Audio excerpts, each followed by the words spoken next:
Boa noite, graças e paz. Gente, para quem está chegando perto do Natal aí, vocês estão muito desanimados. Aliás, esse é o tema da nossa conversa deste mês. Natal é tempo de compartilhar. Sabia disso? Natal é tempo de compartilhar. O presbítero Jonathan perguntou aqui, quem gosta do Natal? E eu não consegui ver quem se manifestou. E quem gosta do Natal? Agora eu vou fazer uma nova pergunta. Quem gosta de ganhar presentes? Sério? Vocês gostam mais do Natal do que de ganhar presente? Eu entendi errado. Porque é sobre isso que a gente vai falar. Natal é tempo de compartilhar, mas é tempo de compartilhar o quê? E o Natal é tempo de compartilhar presentes. E eu vou dizer assim para você que isso não é a ideia de compartilhar presentes no Natal, não é um produto do capitalismo, tá bom? Tem muita gente que acha que Natal é essa época em que se comercializa as coisas e onde as lojas, vendem e obtêm lucros exorbitantes e tudo mais, se aproveitam. Mas, gente, a ideia de presentes, a ideia de ganhar, de receber e de dar presentes é uma ideia tão antiga quanto a própria Escritura. E, para além disso, nós temos, de maneira intrínseca, essa vontade de ser presenteado. A gente gosta de ganhar presente, né? Você gosta mais de ganhar presente ou mais de dar presentes? Aí complicou, né? Mas, o que é um presente? E eu estava pensando nessa ideia, de presentes, O que está por trás dessa ação de presentear alguém, E eu concluí que presente sempre é a materialização de algo especial. Presente é a materialização de algo especial. A gente dá presentes, a gente gosta de receber presentes, porque geralmente isso está vinculado a um evento especial. Por que você dá presentes para alguém? Ou em que épocas e em qual situação você presenteia alguém? Geralmente, a ideia de dar presentes está vinculada a um evento especial. Um aniversário, aniversário de casamento, Deus o livre se você esquecer, de um presente nesse dia. E tem homens aqui que esquecem até a data, Imagine. Mas essa é uma questão importante a gente pensar. O nascimento de um filho, um casamento, enfim, todos esses eventos que são especiais, geralmente a gente quer marcar esses eventos, a gente quer marcar esses dias concedendo presentes e recebendo eles também. Agora, a ideia de presente, ele pressupõe uma espécie de conhecimento daquele a quem nós vamos presentear, não é verdade? Toda vez que você vai comprar um presente para alguém, você pensa na pessoa que você vai dar o presente. E eu não sei vocês, mas eu tenho muita dificuldade com essa questão de presentes. Assim, eu nunca sei o que dar de presente. Não sei se vocês também têm essa dificuldade. E aí eu fico olhando e falo, bom, essa pessoa, meu Deus do céu, o que eu dou? O que será que ela precisa? O que será? Que presente que eu poderia dar que vai alegrar essa pessoa, que vai simbolizar algo importante na vida dela e tudo mais, Porque a ideia é assim, o presente precisa ser útil. A gente pensa muito nisso, eu vou dar algo e esse algo eu espero que seja útil para essa pessoa, que ela possa aproveitar bem aquilo, que seja agradável, para ela esse presente. E por isso, às vezes presentear é um desafio, é muito difícil dar presente. Por exemplo, criança, Criança é bem complicado presentear. Essa semana, teve aniversário da minha sobrinha, da Juju, E ok, você fica pensando assim, é aniversário dela e a gente precisa dar um presente. Mas aí você pensa nos pais, Que os pais geralmente querem que as crianças ganhem o quê? Roupa. É roupa, Já falou aqui quer que dê roupa, quer que dê alguma coisa. E aí você pensa na criança, e você imagina, essa criança odeia roupa. Que criança que quer ganhar roupa, gente? Vamos pensar, vamos ser sinceros. Criança quer ganhar o quê? Um brinquedo, comida, chocolate, enfim. E aí, se você der uma roupa, os pais ficam felizes e a criança fica chateada com você. E se você der brinquedo ou doce, a criança fica feliz e às vezes os pais ficam, poxa vida, né? Podia ser mais útil esse presente, né? Então, é difícil às vezes presentear. Às vezes é difícil presentear porque a pessoa que você vai presentear, às vezes é muito exigente. Já teve esse problema? Geralmente acontece isso. Né? Você vai dar um presente para alguém que é muito exigente. E geralmente essas pessoas são exigentes, você nem dá presente, você já dá um dinheiro, né? Você dá em dinheiro. Você vai lá e compra alguma coisa você, porque você é muito chato, não dá para comprar presente para você, né? Ou também, às vezes, é difícil você presentear alguém, porque, de maneira geral, às vezes ela já tem tudo, né? Já teve também essa experiência? Geralmente é amigo secreto, assim, né? Empresas tem isso daí, né? Às vezes você vai lá e você não está fazendo teu devocional, e aí Deus faz você pegar teu chefe. E daí o camarada tem tudo. Aí você fala, o que eu dou de presente para alguém que já tem tudo?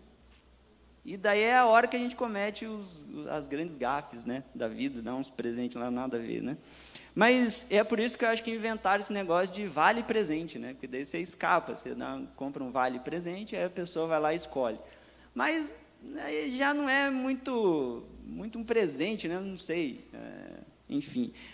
Pelo menos denota essa ideia, assim, eu tenho dificuldades, né, de saber o que você gosta, o que você gostaria de ganhar, não é? Mas assim, a ideia é que presente, gente, eu gostaria de definir essa ideia com vocês. O presente, ele tem a ver com o valor. Não é sobre o quanto um presente é caro, mas é sobre quanto o presente é adequado.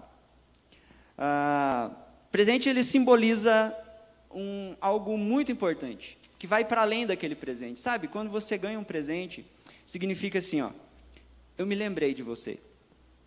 Você é importante para mim. Então, por isso que a gente fica muito feliz, apesar de a gente, às vezes, olhar o presente, levantar a sobrancelha, assim, mas aí você pensa, puxa, eu ganhei um presente. Significa que eu fui lembrado. Significa que, de certa forma, eu sou especial para essa pessoa que me presenteou. Bom, a Bíblia, ela fala muito sobre presentes.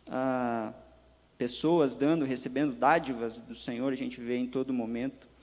Mas, sem dúvida, o maior presenteador da história bíblica é o próprio Deus. Deus, ele é o maior presenteador que a gente vai encontrar. E é interessante que a palavra de Deus diz, né, no texto áureo da Bíblia, João 3,16, o que diz lá? Porque Deus amou o mundo de tal maneira que deu o seu próprio filho, seu filho unigênito. Ou seja, o maior evento da história do universo, que nós comemoramos aqui no mês de dezembro, né, especificamente no dia 25, mas a gente está falando assim, o maior evento da história é alguém dando um presente para alguém. Esse evento gigantesco da história é o próprio Deus presenteando o mundo com o seu melhor presente, Jesus, o seu Filho. Mas é interessante que ao mesmo tempo que Deus dá ao seu Filho, Ele também dá ao seu Filho o mundo. Ou seja, o mundo, o universo pertence a Cristo. Porque dele, por ele, para ele são todas as coisas. Porque nele e para ele foram criadas todas as coisas. E é muito bonito essa ideia, porque Deus dá ao mundo o seu Filho, mas Ele também dá o mundo ao seu Filho. É um Deus presenteador. Aliás, Deus está desde Gênesis a Apocalipse, concedendo dádivas, concedendo presentes, dando. Por mais que a gente pense que não, mas a gente lembra daquele fatídico evento, né, que aconteceu lá no Jardim do Éden, quando Deus cria todas as coisas, e aí a gente tem o homem desobedecendo, e aí o homem se esconde do Senhor, e aí Deus chega e pergunta: onde vocês estão? E aí eles estão envergonhados, escondidos, porque eles estão nus. E aí o que Deus faz? Deus dá a eles folhas, né, para que eles se cubram. Ou seja, Deus está sempre, apesar das falhas, apesar das debilidades do ser humano, Deus sempre está concedendo, Deus sempre está agraciando, Deus sempre está dando, Deus sempre está presenteando com algo, para que esse algo, de alguma forma, torne possível nós nos remetermos a Deus, né, e lembrarmos que Deus é gracioso, apesar de nós não sermos. Deus é um Deus presenteador. E aí um dia, dentro de todos esses presentes que Deus deu à humanidade, Ele resolveu então se dar a si mesmo. Ele resolveu então se embrulhar no ventre de uma virgem chamada Maria. E aí Deus se embrulha no ventre dela, e aí ele nasce e ele é entregue ao ser humano. Então, o nome de Jesus, né, como mencionado pelo anjo que aparece, ele diz, ele vai se chamar Emanuel. E é muito bonito essa expressão, porque Emanuel, a gente, Deus conosco, mas a ideia é o Deus presente. Deus se fez presente e Ele é o presente para todos nós. E é disso que se trata o Natal. E eu gostaria que você abrisse aí a sua Bíblia, no Evangelho de Mateus, capítulo 2. Evangelho de Mateus, capítulo 2. A gente vai fazer a leitura do verso 1 ao 11. Mas à medida que nós formos lendo, eu vou fazendo aqui algumas inferências de alguns ensinamentos, né, que estão aqui dentro deste texto e deste contexto. Mateus capítulo 2, versículo 1 diz assim: Tendo Jesus nascido em Belém da Judéia, em dias do rei Herodes, eis que vieram os magos do Oriente a Jerusalém. Esse é o pontapé inicial, né? Tendo Jesus nascido em Belém da Judéia, em dias de Herodes, eis que vieram os magos do Oriente a Jerusalém. Bom, é interessante que aqui a gente já quebra aquele mito, né? O texto fala que eram magos e não reis, né? Então, não eram reis, né? Eram magos. E existia uma tradição, né, que a gente pesquisa assim, e vê que dentro do Império Medo-Persa, existia muito essa questão dos magos. Se vocês lerem lá o livro de Daniel, né, do profeta Daniel, você vai ver muito presente essa ideia ali dos magos, daqueles que eram especialistas, né, em ler os astros, em olhar os astros, né, ver ali a sua localização e emitirem certos tipos de previsões, de profecias, né, e tudo mais.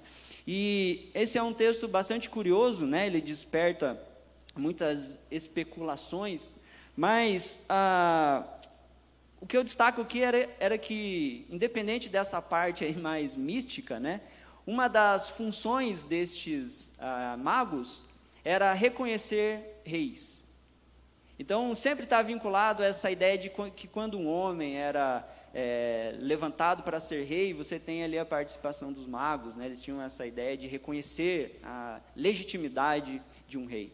Então aqui nós temos já um sinal, né, que mostra essa ideia da realeza de Jesus, né, quando do seu nascimento, esses magos do Oriente se aproximam para averiguar, para darem o seu aval a esse rei, que não é um rei comum, mas é o rei dos reis e senhor dos senhores, conforme a gente vai ver, né? E o versículo 2 diz assim: E perguntavam, onde está o recém-nascido rei dos judeus? Porque vimos a sua estrela no Oriente e viemos para adorá-lo. E aqui a gente tem também mais um versículo, né, que gera bastante especulações sobre o que é essa estrela aí, né? Então, como assim uma estrela? Será que era uma estrelona, assim, né, muito grande? Alguns até mencionam a ideia de uma estrela cadente, né? Eu já ouvi comentários que falam isso, né? Que possivelmente era uma estrela cadente. E daí eu fiquei pensando, puxa, mas deveria ser uma estrela cadente bem lenta, né? Porque eu não sei vocês, mas desde criança eu queria ver direito uma estrela cadente, até hoje eu não consegui. Porque quando você olha, só está a faísquinha lá, passou. Então, uma estrela cadente, né, seria algo meio desproporcional aqui, né? Mas a maioria dos comentaristas, né, os mais sérios, assim, isso desde a antiguidade, né, desde a patrística, a gente vai ver comentários sobre essa ideia da estrela. E a estrela, via de regra, é uma intervenção divina, ou seja, é uma manifestação miraculosa. O que os comentaristas acreditam é assim, de alguma forma Deus manipulou a criação e ele gerou um milagre ali. E aí você pensa assim, nossa, mas devia ter uma explicação melhor do que essa, né, de milagre, né, uma estrela miraculosa que aparece.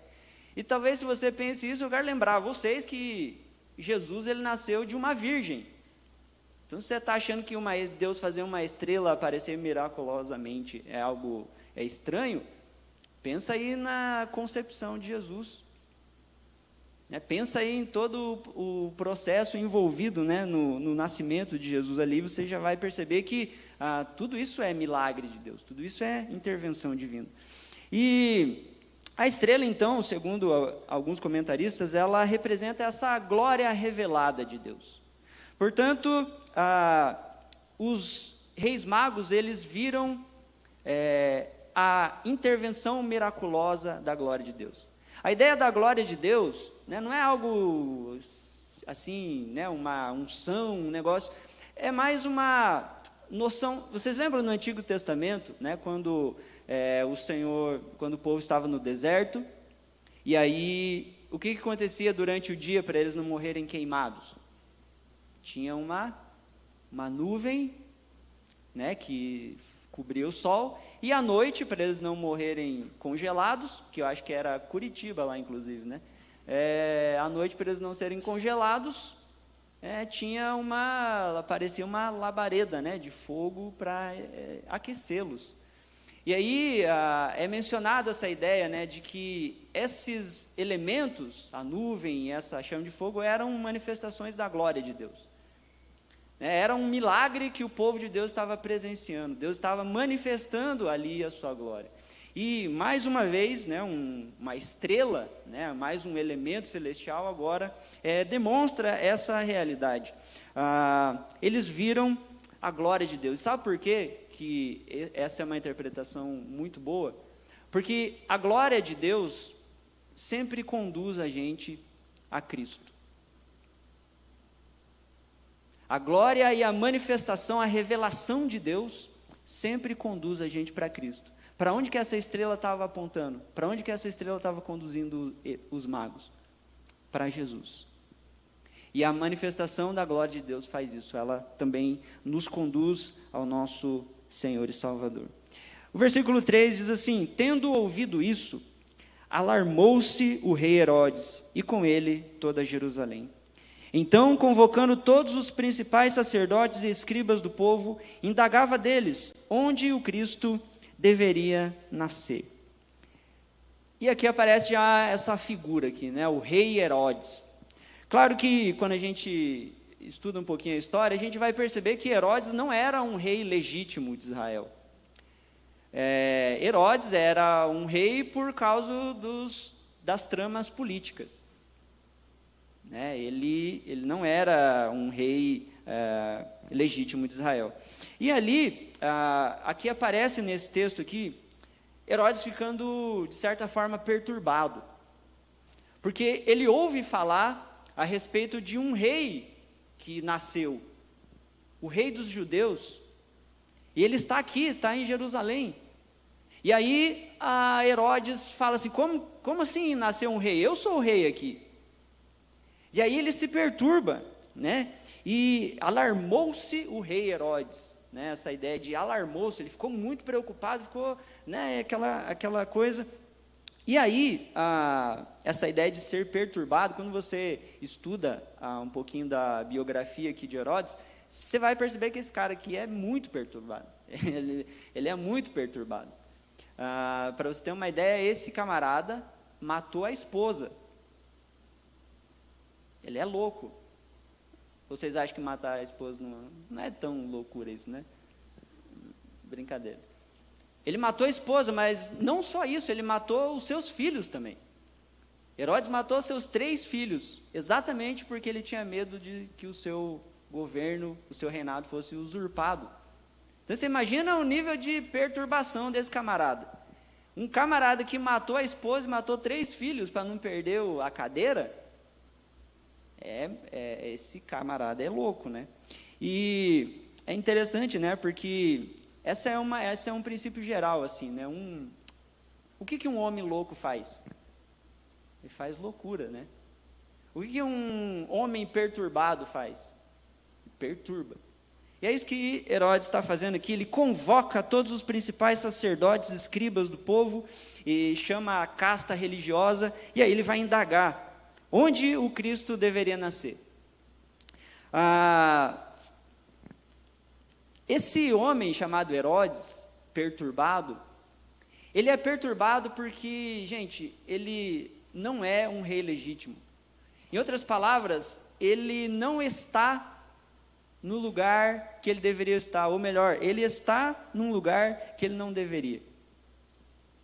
A ideia e o princípio é que toda vez que alguém está fora do lugar que deveria estar, ele fica perturbado. É por isso que tem, biblicamente, essa ideia sempre assim de, ei, volta, traz o seu coração de novo para Deus. Porque quando você se afasta de Deus, o teu coração vai indo para um lugar que ele não deveria estar.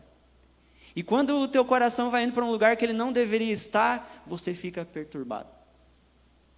E aí você tem que, na marra, fazer as coisas acontecer, você tem que manipular, você tem que dar um jeito, você tem que dar os teus pulos, você tem que fazer acontecer, porque você que precisa se garantir. Mas alguém que precisa fazer isso, não está no lugar certo. E alguém que não está no lugar certo, é alguém que vai estar perturbado.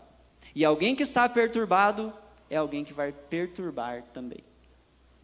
Então, esse é um princípio muito interessante, né, que a gente vê que ele está fora do lugar. E aí ele perturba, a vida dele perturbada, perturba todos aqueles que estão ao seu redor. E aí o versículo 5 diz, em Belém da Judéia, responderam eles, porque assim está escrito por intermédio do profeta. E tu, Belém, terra de Judá, não és de modo algum a menor entre as principais de Judá, porque de ti sairá o guia que há de apacentar a meu povo Israel. Olha que interessante. A gente tem então Herodes, né, que é um rei legítimo, e ele não quer perder o seu poder, ele não quer perder o seu posto de poder. E assim, alguém que não quer perder o seu posto de poder, ele não pode adorar a Jesus, é por isso que ele não consegue adorar. Aqui a gente tem a presença dos religiosos, porque Herodes vai chamá-los para indagá-los sobre o que as escrituras e as profecias do Antigo Testamento diziam. Ele quer descobrir onde é que está o Messias. E os sacerdotes aqui vão dizer para ele está em Belém da Judéia. E aí eles dão ali o contexto, né, que e tu, Belém, terra de Judá, não és de modo algum menor entre as principais cidades de Judá, porque de ti, né, porque da cidade de Judá vai sair aquele que há de apacentar o povo. Então, com base nas profecias, os religiosos, os escribas, eles sabiam exatamente onde Jesus estava. Eles sabiam onde Jesus iria aparecer. Só que o problema é que nós temos aqui os religiosos que sabiam o tempo que o Messias ia aparecer, eles analisavam ali o contexto, né, político, social, tudo que estava acontecendo, analisavam as profecias e eles sabiam que o Messias estava chegando. Mas, porém, eles estavam indiferentes a isso. É aquela ideia assim, tá bom, o Messias está vindo, mas para mim está tudo bem aqui, dá tudo certo. Eles não estão animados aqui, vocês percebem? Eles não estão animados para ir adorar, para procurar Jesus. Diferente dos magos que vieram do Oriente para procurar Jesus, esses religiosos que sabiam, que tinham a informação, estavam indiferentes para esse nascimento. Porque a religiosidade faz isso com as pessoas. Elas fazem as pessoas se preocuparem com o status quo, mas não com a pessoa de Jesus, nem com o relacionamento com Deus. Então, assim, eu estou bem na minha religião, independente se Jesus está mais para lá ou está mais para lá. O negócio é que eu já tenho aqui o que eu preciso. E a gente vê, então, da mesma forma que Herodes, por causa dessa busca por poder, não consegue adorar Jesus, a gente vê também que a religiosidade, ela torna você indiferente, e quem está indiferente também não consegue adorar Jesus. Quando nós estamos indiferentes, nós não conseguimos perceber o presente que é a presença de Cristo entre nós. Versículo 7 diz assim: com isso Herodes, tendo chamado secretamente os magos, inquiriu deles com precisão quanto ao tempo em que a estrela aparecera. E é interessante, né? Herodes chama os magos agora, secretamente. Então, assim, beleza, existem essas profecias, que esse tal de Jesus que vai ser rei vai aparecer por aqui, isso está confirmado. Agora, quem tem a informação, quem está com o GPS de onde é esse local, são os magos. E aí o Herodes, então, chama secretamente os magos. E ele pergunta assim, com precisão, me digam aí, onde que é, há quanto tempo essa estrela aí apareceu e tudo mais. E é interessante, gente, porque Herodes não viu a estrela, certo? Ele está perguntando há quanto tempo essa estrela apareceu e para onde que ela estava apontando. Isso indica que aquela ideia de uma estrela gigantesca já não bate com o texto, porque se fosse o caso, Herodes veria. A verdade é essa, né? Herodes não viu a estrela porque ela não estava visível a todos. E aqui vem um ponto da teologia interessante, né? O Deus que se revela. Deus revelou o local onde estava Jesus. Deus mostrou onde Jesus estava para quem Ele quis. Essa é a verdade. Essa estrela não estava visível a todos, mas Deus, de maneira especial, resolveu mostrá-la. Resolveu abrir a visão desses magos para que eles vissem onde Jesus estava. Herodes, ele é uma personificação daqueles que têm olhos, mas não veem, sabe? Às vezes a gente tem olhos, mas a gente não vê. E essa ideia de ver é um milagre de Deus em nossa vida. Porque é o Senhor, é Deus, né, que revela onde está Jesus. É Deus que revela a nós. É Deus que se mostra a nós, é Deus que torna a sua presença visível a nós. E o versículo 8 diz: e enviando-os a Belém, disse-lhes: ide, informai-vos cuidadosamente a respeito do menino, e quando tiverdes encontrado, avisai-me para eu também ir adorá-lo. E assim, a gente sabe, né, a intenção de Herodes, né? Herodes, ele é louco, ele quer poder, ele não quer abrir mão, né, do seu status. E aí, qual que é a estratégia dele? Magos, me digam onde que está Jesus. Vamos fazer o seguinte, vão lá e a hora que vocês me encontrarem ele, vocês me falam onde que ele está, porque eu também quero ir adorá-lo. Só que a gente sabe que ele estava querendo ir adorar Jesus com um machado na mão, né? Ele queria eliminar Jesus, ele não queria adorar Jesus. A gente sabe disso. Mas isso também é uma representação para nós. Herodes, ele também representa aqui aquela adoração fraudulenta, né? Quem sabe que existe um rei, mas não o adora como ele deve ser adorado, é um fraudulento, é um falso adorador. E é isso que Herodes representa, né? Essa falsa adoração. Eu também quero adorá-lo, eu também quero Deus, eu também quero as coisas de Deus, eu também... Só que o Antigo Testamento fala muito disso, né? De pessoas que às vezes demonstram certas ações, mas o coração está afastado do Senhor. Isso mostra que para adorá-lo, né, você deve ser, né, tem que ser um verdadeiro adorador.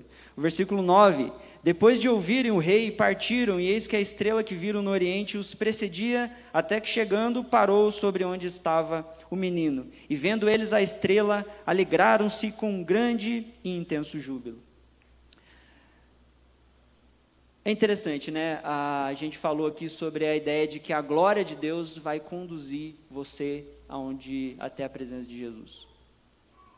Só que essa ida até a presença de Jesus não é uma ida normal, ela é uma ida cheia de alegria.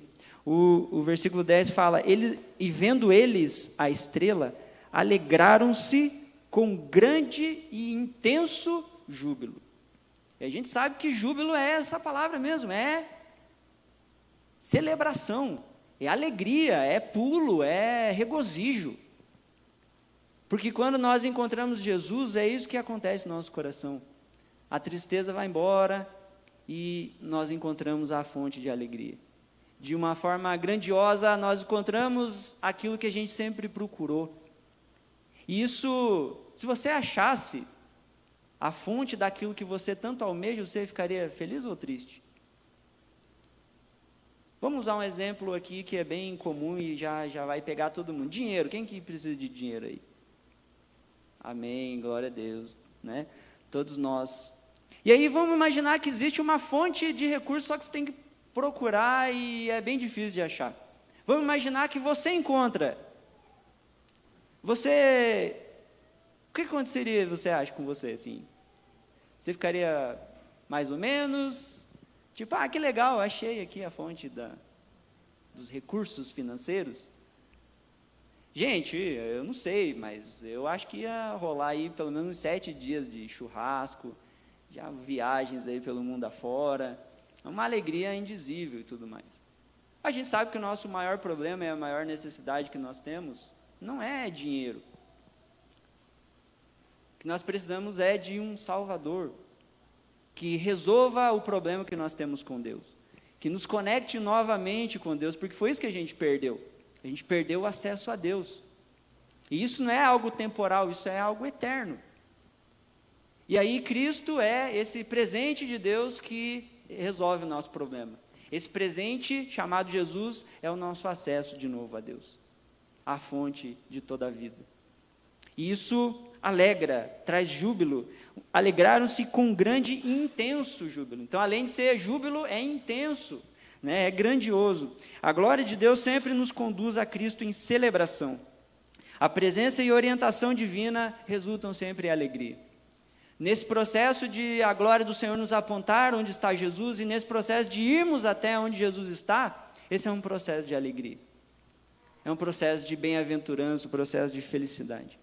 E o versículo 11, para a gente encerrar, diz assim: entrando na casa, viram o menino com Maria, sua mãe. Prostrando-se, o adoraram, e abrindo seus tesouros, entregaram-lhe suas ofertas: ouro, incenso e mirra.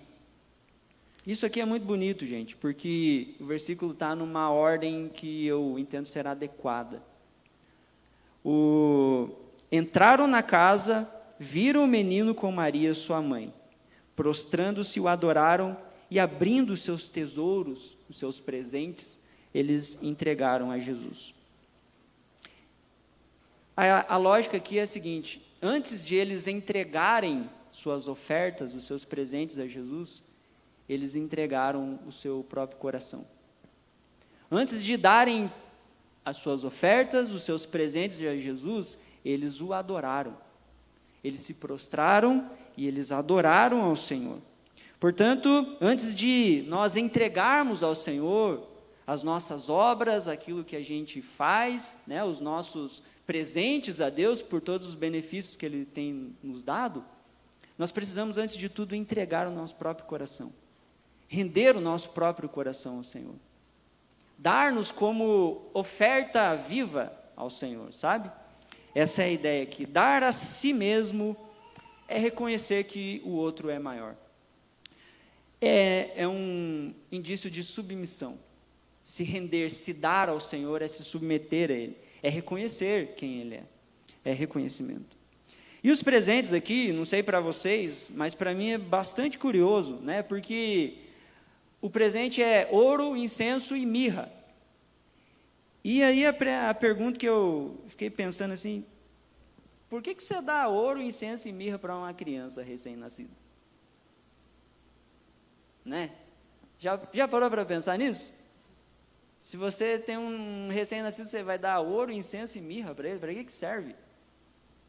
Por mais que não existia, talvez, né, alguns tipos aí de brinquedos na época, mas, né, presente para criança é para criança, né? Eles dão ouro, incenso e mirra. Lógico, isso aqui tem uma simbologia, né? A ideia de ouro, incenso e mirra apontava já para o ministério de Jesus, né, que era o seu tríplice ofício, né, sacerdote, profeta e rei, né, o ouro aí representando a realeza, o incenso, né, o sacerdote, aquele que oferecia a Deus os sacrifícios, e a mirra, né, o profeta, aquele que fala e é esmagado, né, mas sai, né, esse perfume maravilhoso. Tem essa simbologia, mas assim, é curioso porque você pensa assim, para que dar ouro para uma criança? O que uma criança vai fazer com ouro? Mas a ideia é que aqueles presentes, eles não eram para aquele momento, não eram para ser utilizados naquele momento.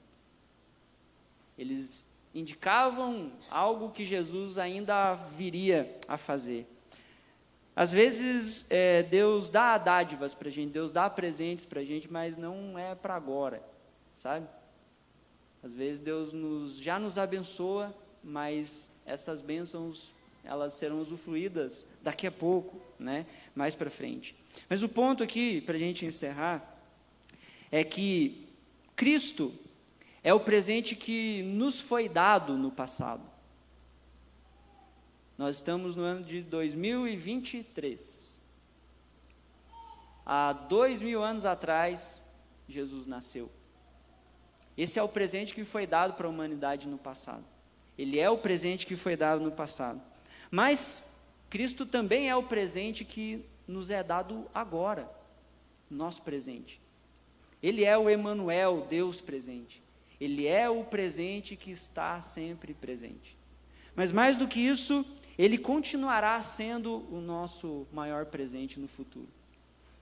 Por quê? Porque a palavra do Senhor nos diz, em Hebreus 13:8, que Cristo, e somente Cristo, é o mesmo ontem, hoje e será eternamente. Ele foi o nosso presente, Ele é o nosso presente e Ele será sempre o nosso presente. A ideia é que nós vamos usufruindo deste presente que é Jesus no decorrer da nossa vida. É a ideia que nós estamos desembrulhando, abrindo esse presente, a gente vai se alegrando. Sabe, uma vez eu ganhei um presente lá de montar, né, muitas pecinhas lá, esqueci o nome daquele, é tipo Lego, né, mas é aquele mais baratinho. É uma espécie de Lego mais falsifiques, assim, sabe? Mas era bastante peça e tal, e dava para montar muitas coisas, né? Montar helicóptero, montar um barco, montar um carrinho e tal. E conforme eu abri aquele presente, eu falei, nossa, que legal, eu vi a fotinha, dá para montar isso, dá para fazer isso, dá para fazer. Só que tudo isso é para o futuro, né? Ali está cheio de pecinhas, mas amanhã eu vou conseguir montar alguma coisa.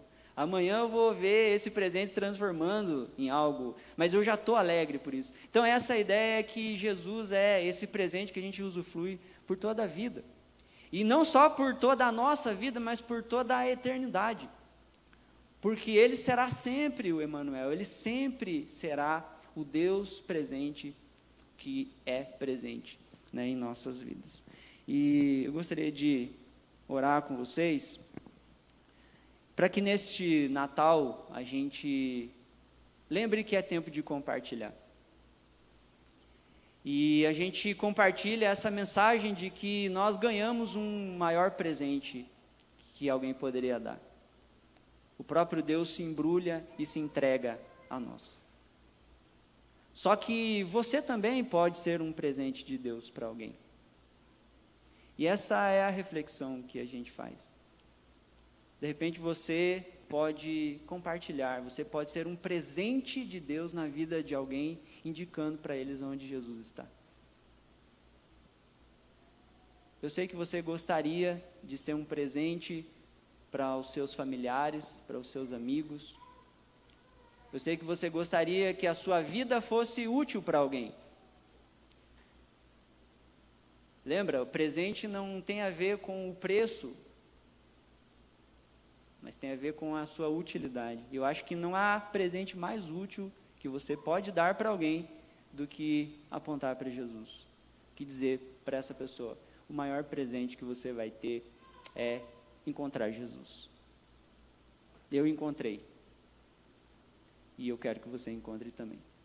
Não se comprometa a partilhar essa mensagem durante esse mês. Ore por alguém, mas se comprometa a compartilhar, a ser um presente, de repente para a sua família, na sua casa, ser um presente para os seus filhos, apontando Jesus para eles.